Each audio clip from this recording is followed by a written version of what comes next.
Ole kosura babimisa na poasa. Ba député to votaki bazo salarien. Bazo salarien. Tokende na funa bazo salarien. Bazo salarien. Kongo tolega na mwamba bazo salarien. Bazo salarien. Tokende lukunga bazo salarien. Merci, bonjour, bon après-midi, bon dia. Ça dépend à B3, ça dépend à R Mutubozo Talabiso. To soit Paul humble serviteur na bino, lelo tozo beta bilo. Bilo ni tozo beta. Loi électorale, je crois le 14 avril, dans l'Assemblée nationale Boulou et Kebimi, bah député Nyonso, Oyangamu ya Joseph Kabila et allié, bah bimi dans ça par rapport à modification de la loi électorale dans les amants Boulou. Les amants Boulou, bah bimi, bah Siliki, Moutomo ya Kabila Lobino, Azo Robert Bilo, Kabila a raison aujourd'hui.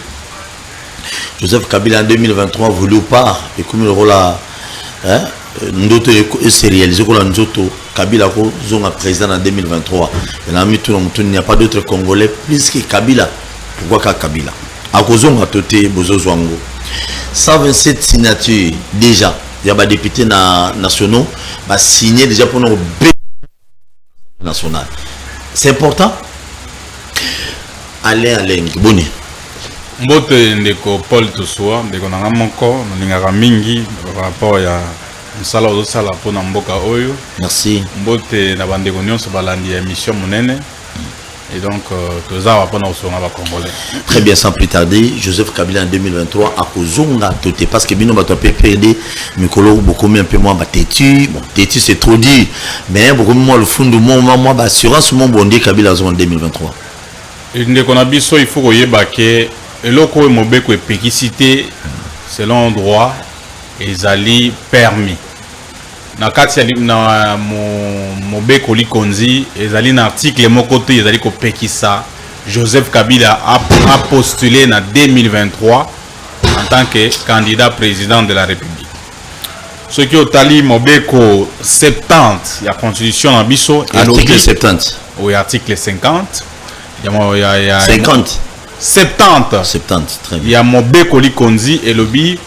Le président de la République est élu pour un mandat de 5 ans, renouvelable une seule fois.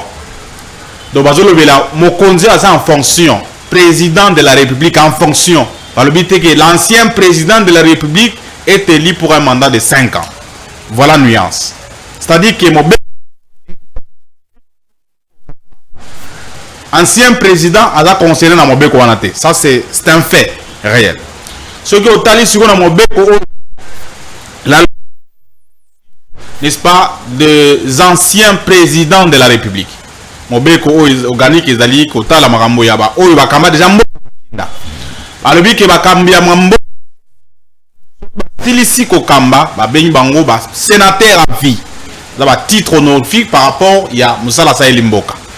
Alors, on a honorifique et sur le tali sur un article 104 et 107. Oui, le but mandat ya sénateur. Non, sénateur. Au commun que ba sénateur mususu bakenda ko zwa mandat na l'Assemblée provinciale. Et mandat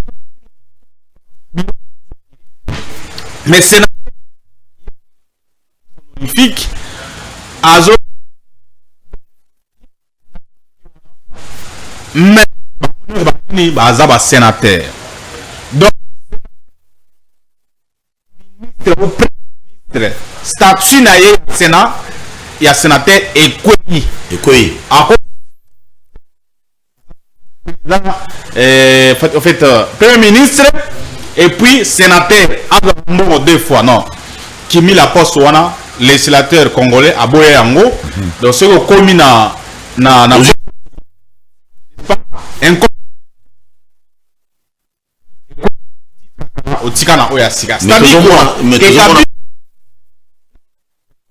en tant que sénateur à vie, ce qui a postulé titre de sénateur à vie et Sanini Ekweyi. Donc, vision de Congolais nyonso fait longo ba o ba yebi mibero malamu te. Mais autre fait, la population que Kabila fois à la candidat en 2023 ndeko Tshilombo azoka mamboka lobby que il est donc espère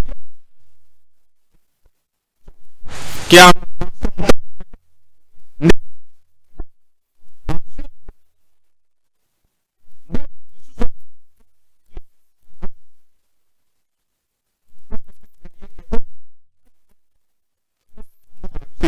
et donc d'abord le fait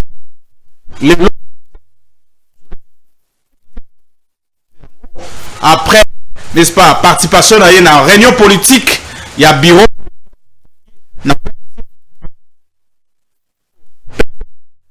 Ça veut dire que Joseph Kabila, ça c'est mon politique, Azali congolais vivant politiquement, et donc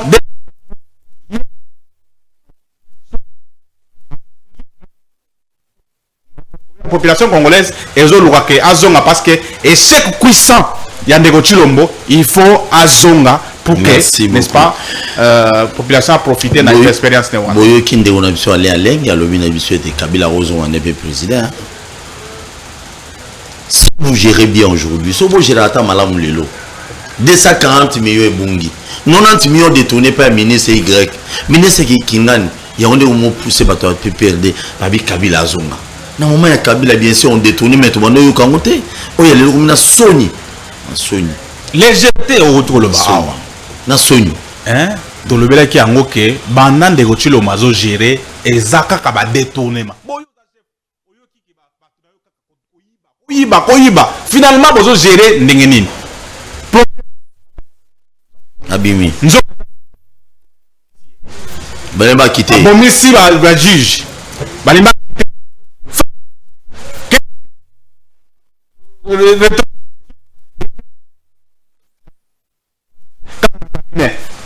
hein? Toqué l'issue 25 millions de dollars entourage na imoko on va conseiller tout ça baké na projet na bougement mbobe bungi tala sikoyo tala autour ya gestion ya ndeko Tshilombo ndenge bazali koyiba nkita ya bana Congo lelo tozo landa lisusu ke non ministre ya Hydrocarbures adlali na aner biloka Sonia Boye andori ya OIGF amanai ko pesa ba information oh bakonga balongoli na prison tete longondo ye wana bimi na prison lelo le ministre msusu soki o yazo gérer pe santé mikolo mbonge bungi na yoka ki bolobele kango mama yemo et comme le roi poubelle alors lelo siko et comme que RDC akena aner bakangi pona mamambongo détournement écoutez population azomona pasi ndeko so okena bamboka na biso okena Kinshasa awa na Kinshasa mapa et matitalo loso et matitalo nyonso et matitalo dans un pays sérieux ndeko Tshilombo na ba créer to fallait ba démission babina ba préservatif et mati oh mais écoutez biloko nyonso ba tekaka vu comme abi préservatif biloko nyonso o ba tekaka na marché et matitalo. Très bien, merci. Loi électorale, bah député na bino ya Kabila ba bimi na salle lelo, ba lobi on ne peut pas rester na ba calcul na bango ya modification ya loi électorale. Bon, ndeko Paul, il faut que contextualiser ma ndenge ezali boy. Population congolaise contextualiser ma ndenge ezali, population congolaise azali na posa toki na maponami na 2023. N'est-ce pas conformément il y a mibeko ya constitution mbona biso. Mais il faut pas non pour une élection, il faut pas préalable les ala respecter. Élection pour la consensuelle. N'est-ce pas? Ils ont répondre na ba attente ya population nyonso, c'est-à-dire que l'acteur politique va se retrouver dans nyonso. Gestion ya bureau wana ya CENI. Il faut la composer na ba composante nyonso, c'est-à-dire quoi? La MUCA, FCC, IDPS, Union sacrée, toche batuna biso kuna poto sala nini surveillance réciproque. Ya ba résultat. N'est-ce pas? Yango ne souci c'est ni. Yango to chake non ezala 10 membres ya biso ba politique 5 ya société civile. Poto sala surveillance wana mutayi ba moninga te pour que tant ba publier ba résultat ba contestation ezala te parce que ba élection e cause la paix source à malheur ya mboka. Celui qui est botali en malamté. Alors, biso to moni déjà qu'il y a un problème. Nomination, il y a un juge dans le niveau à cour constitutionnelle et ça, et carboli biso ba politicien lelo ndeko Chilombo a commis la majorité au niveau du parlement parce que biso to boya ki ko sa nini ko cautionner violation ya condition qu'on nommé deux trois juges pendant que ba juge muso bazakuna oyebi que le tozolo ba boye cour constitutionnelle au lieu de 9 juges on mobile que zo recommandé tozana 11 juges on va siéger na cour constitutionnelle déjà une violation grave il y a constitution ce qu'on a seni na composante oignon ceza na kati kuna ezali que composition ezali kaka ba député na ba personnalité ya union sacrée de bazakuna FCC tous a représenté communauté internationale yebi la muka société la muka azakuna opposition dans son entièreté tozakuna te maintenant aucune élection na ndengeni non il y a un problème kadima ndenga yela kuna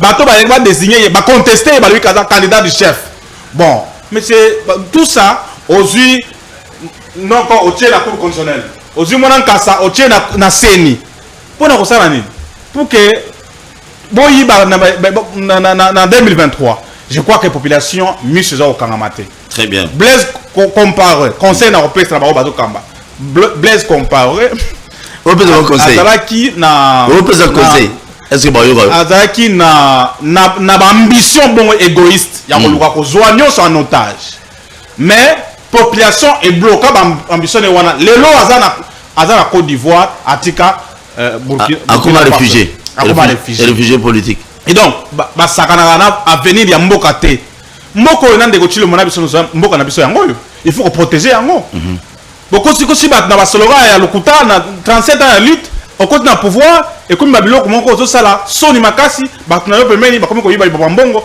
et donc il faut que toluka ko privilégier consensus avant qu'on initie la réforme ya loi électorale. Modification à la loi électorale, c'est important. Mais avant tout ça, il faut que il faut la politique bakutana, n'est-ce pas?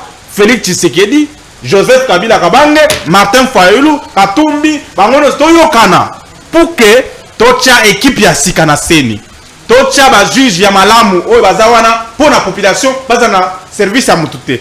Ensuite, to sali sikoyo loi modification à la loi électorale pour que élection est s'organiser pour la paix. To boy élection goya ko tia moto na mboka na biso. Ozomona.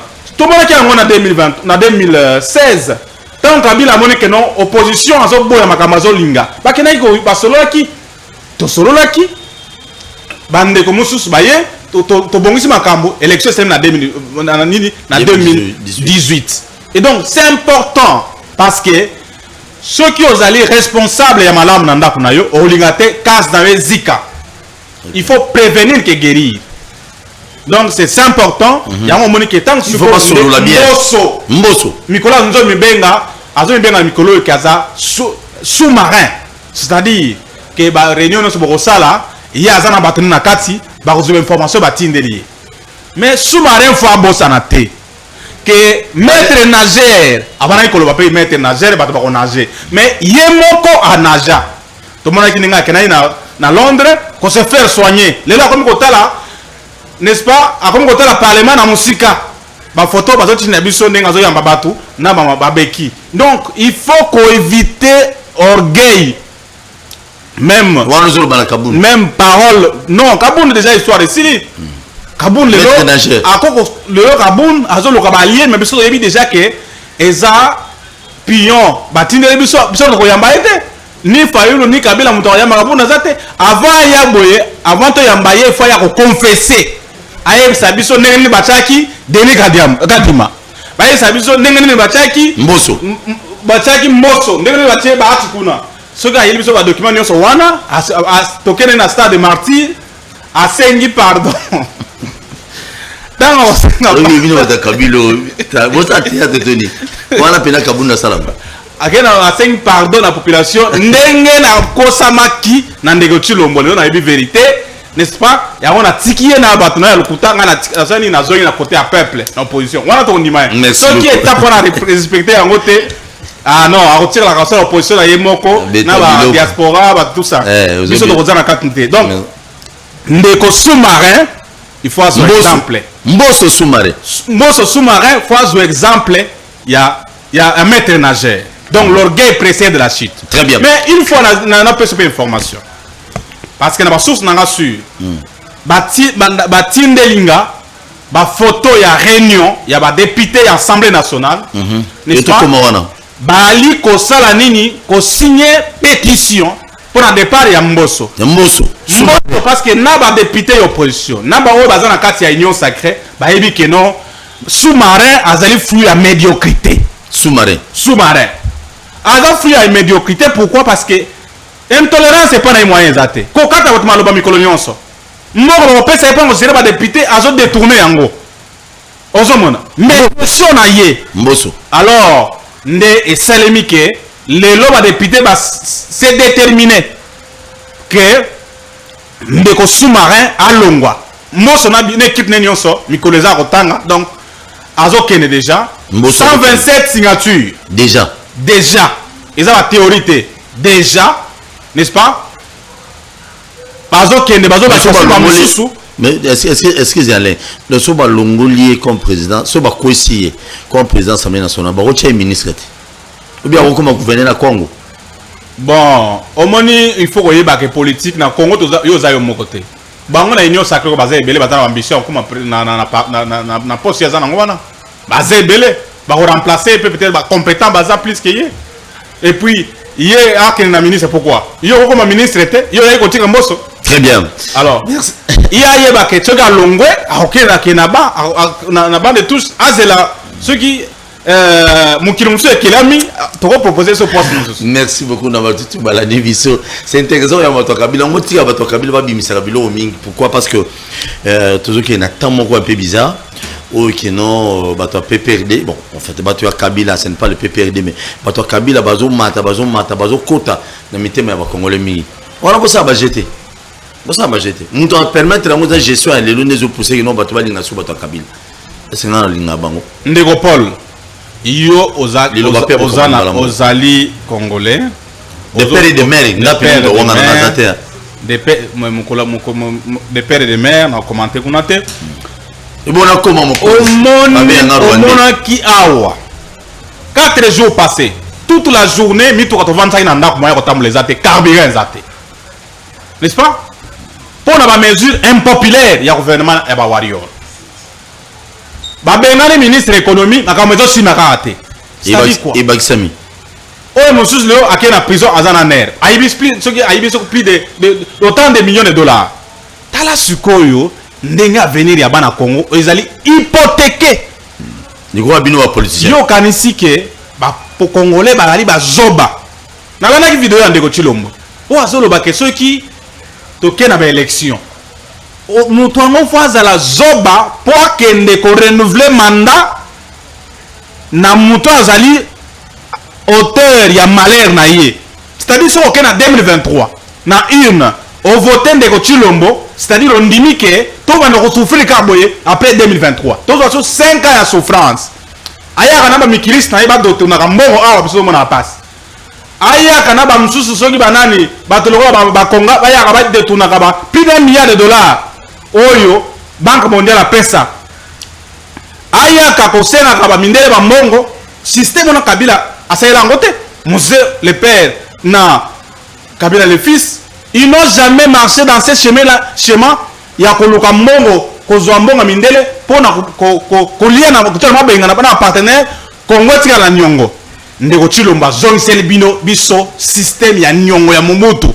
Lelo toza déjà na nyongo ya plus de 5 milliards de dollars. 5 milliards de dollars. Le kuta mikolo nyonso ke réserve de change sur 3 milliards. Yo mona déjà mutanda kwa zana mbongo, mais bana wazola lanzala. Boloba na toza na kati ya réserve de change, mais li paye uti na 200 francs et comme na 500. Mai to wana ko soma na nzela ya bouteille ezalaki na 500 et comme 1000 francs. Biloko nyonso emati. Merci. Est-ce que mbongo ezana ndako to ezate? Ezate mbongo nyonso ba yibi. Ba dilibo dimba bombi yango seko wapi lelo bakomi okangama. Merci beaucoup.